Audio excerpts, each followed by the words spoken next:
In this interactive video, we're going to start looking at Buddhism. So just a real tiny bit of brief history.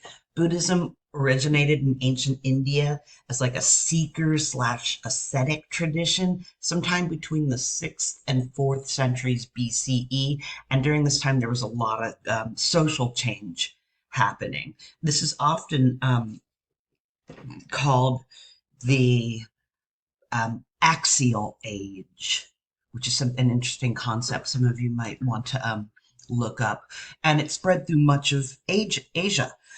And the movement was attributed to the teachings of the Buddha or Siddhartha Gautama, right? The awakened one who was ostensibly born as a wealthy Hindu prince. So during this time in India, there was a great deal of discontent over certain Brahminic practices, particularly sacrifice and ritual.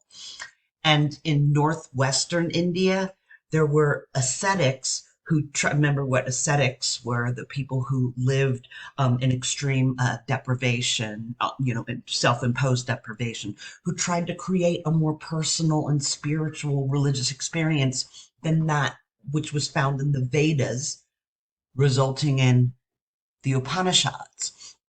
And northeastern India was less influenced by Vedic tradition, and it became the breeding ground for many new sects.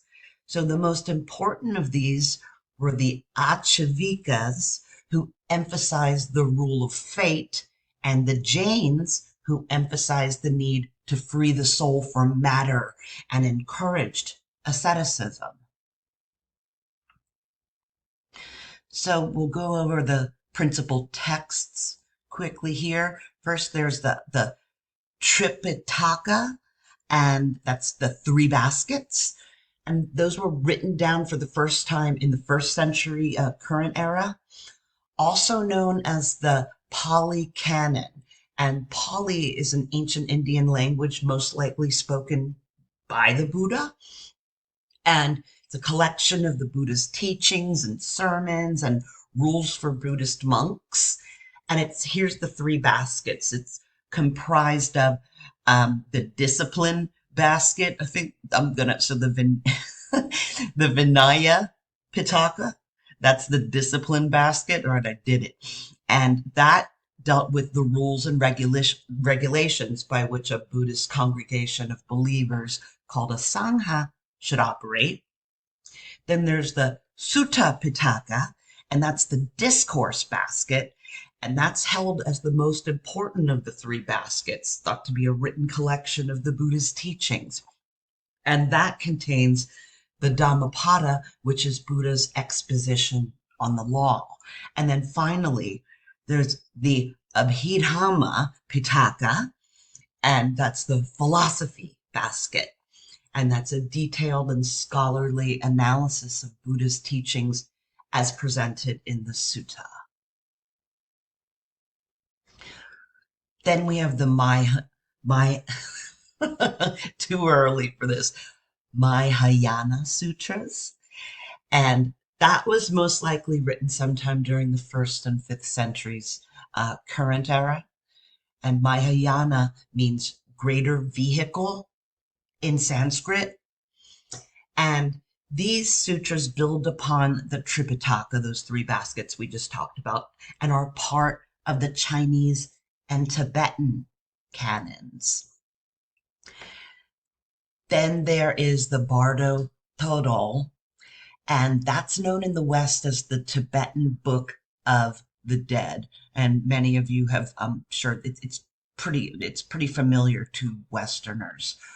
In Tibetan, Bardo Thodol, that means liberation through hearing during the intermediate state. So Bardo is intermediate state, and Thosgrol is synonymous with the Sanskrit word Bodhi, meaning awakening or enlightenment. Once again, if any of you want to correct my pronunciations, here. It's never been my strong suit in some of these religions. I welcome you, please.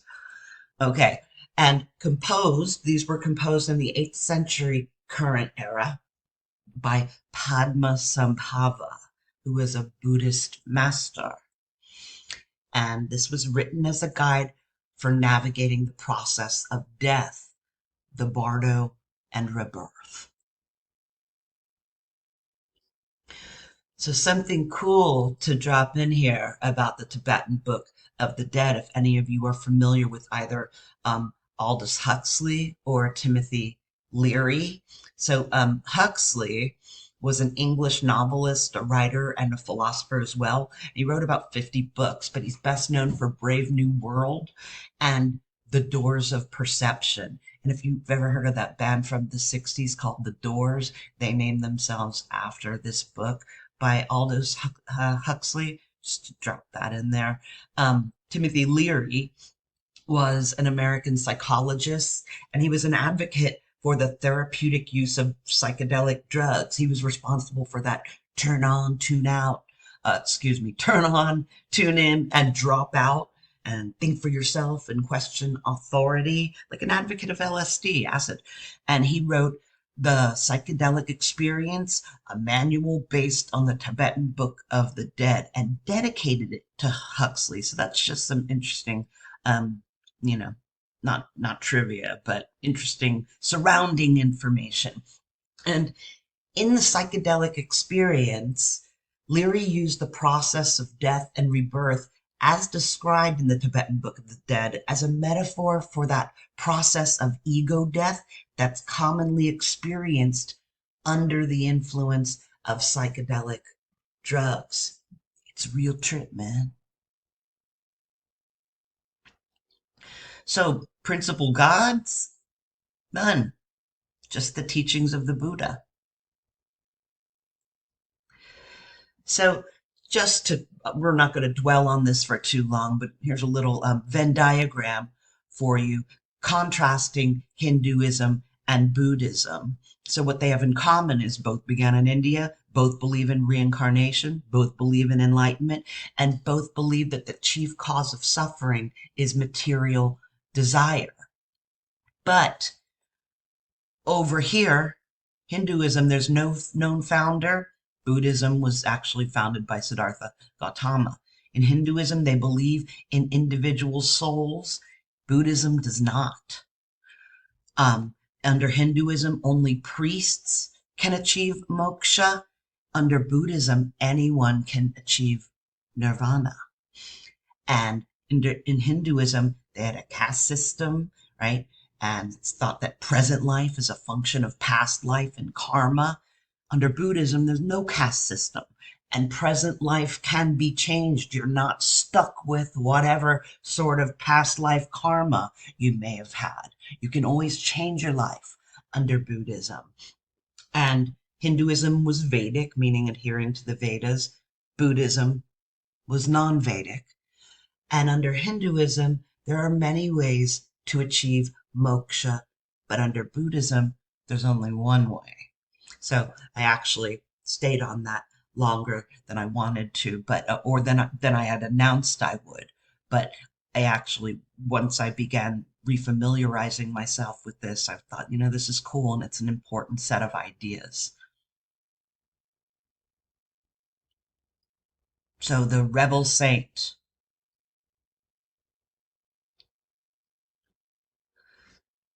Buddhism as a religion, if you'd like to call it that, emerged in the blink of an eye as a reaction to the dogmatic and perverted state of Hinduism.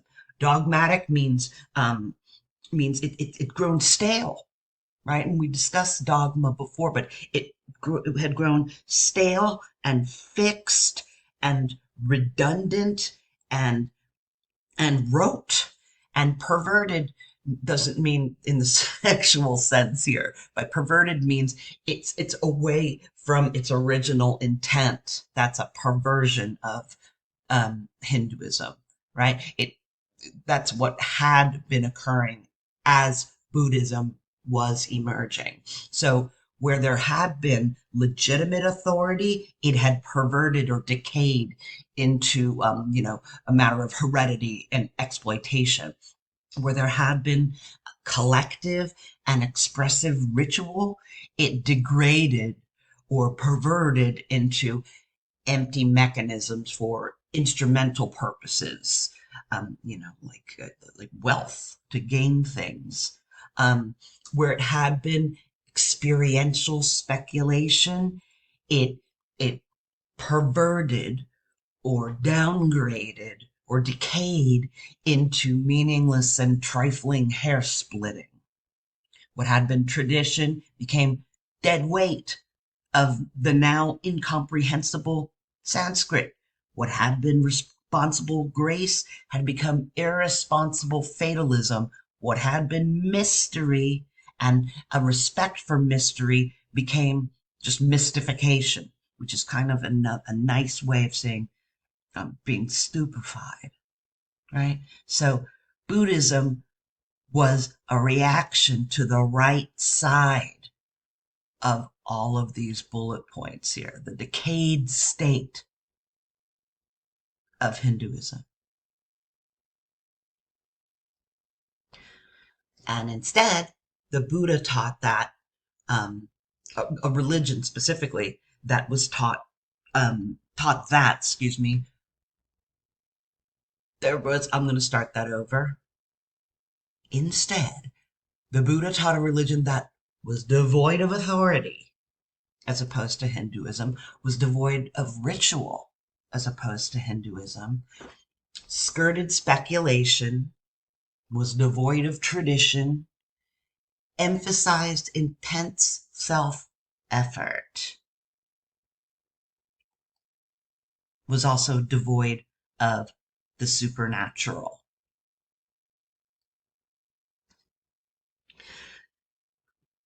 So this is only about 5 minutes long, but I'm going to play it rather than have a bunch of slides here.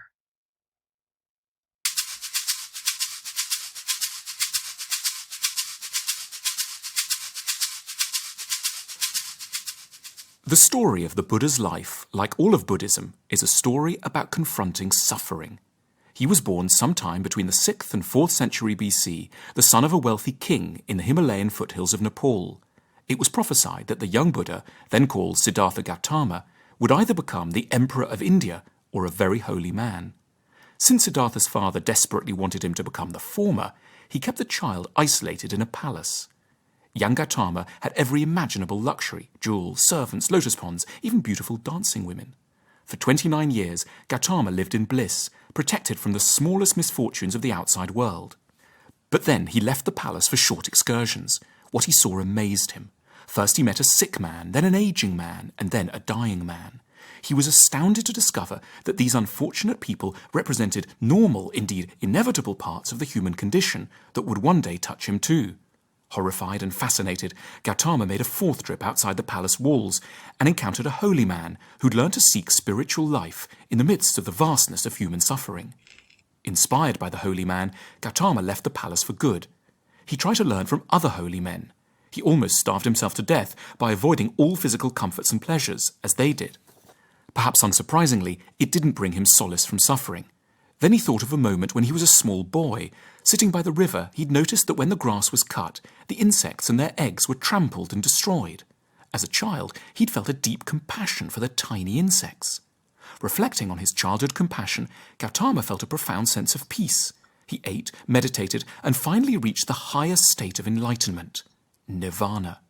It refers to the blowing out of the flames of desire. With this, Gautama had become the Buddha, the awakened one. The Buddha awoke by recognizing that all of creation, from distraught ants to dying human beings, is unified by suffering. Recognizing this, the Buddha discovered how to best approach suffering. First, one shouldn't bathe in luxury, nor abstain from food and comforts altogether. Instead, one ought to live in moderation. The Buddha called this the middle way. This allows for maximal concentration on cultivating compassion for others and seeking enlightenment. Next, the Buddha described a path to transcending suffering called the Four Noble Truths. The first noble truth is the realization that first prompted the Buddha's journey, that there is suffering and constant dissatisfaction in the world. The second is that this suffering is caused by our desires. As the Buddha said, attachment is the root of all suffering. The third truth is that we can transcend suffering by removing or managing these desires. The Buddha thus made the remarkable claim that we must change our outlook, not our circumstances. We are unhappy not because we don't have enough money, love, or status, but because we're greedy, vain, and insecure. By reorienting our minds, we can grow to be content. With the correct behavior and what we now term a mindful attitude, we can also become better people. We can invert negative emotions and states of mind, turning ignorance into wisdom, anger into compassion, and greed into generosity. The fourth and final noble truth the Buddha uncovered is that we can learn to move beyond suffering through what he termed the Noble Eightfold Path. The Eightfold Path involves a series of aspects of behaving right and wisely. Right view, right intention, right speech, right action, right livelihood, right effort, right mindfulness, and right concentration. What strikes the Western observer is the notion that wisdom is a habit, not merely an intellectual realization. One must exercise one's nobler impulses on a regular basis, as one would train a limb. The moment of understanding is only one part of becoming a better person. After his death, the Buddha's followers collected his sutras, sermons or sayings, into scripture, and developed texts to guide followers in meditation, ethics, and mindful living. The monasteries that had developed during the Buddha's lifetime grew and multiplied throughout China and East Asia.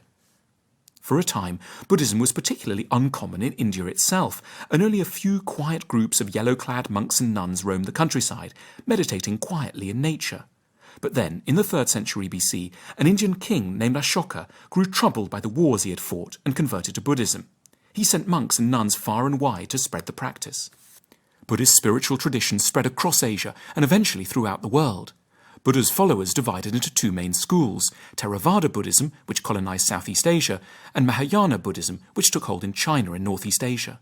Today, there are between 0.5 and 1.5 billion Buddhists in both East and West, following the Buddha's teachings and seeking a more enlightened and compassionate state of mind. Intriguingly, the Buddha's teachings are important regardless of our spiritual identification. Like the Buddha, we're all born into the world not realizing how much suffering it contains, and unable to fully comprehend that misfortune, sickness, and death will come to us too. As we grow older, this reality often feels overwhelming, and we may seek to avoid it altogether.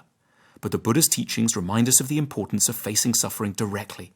We must do our best to liberate ourselves from the grip of our own desires, and recognize that suffering can be viewed as part of our common connection with others, spurring us to compassion and gentleness.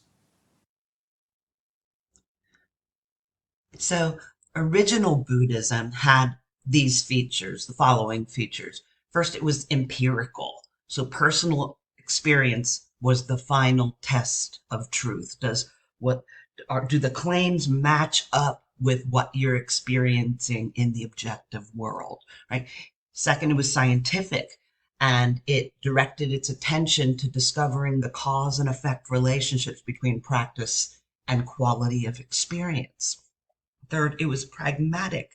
It was concerned with problem solving of the transcendental sort, right? The sort that transcends, to say something is transcendental means it transcends our everyday experience.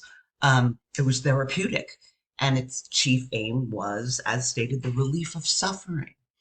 It was psychological, and it began with subjective human conditions and not some objective features of the universe. It was egalitarian, meaning there was no caste system. It was non-sexist, no hierarchies. And finally, it was directed to individuals and not to groups or races or classes or, like I said, castes.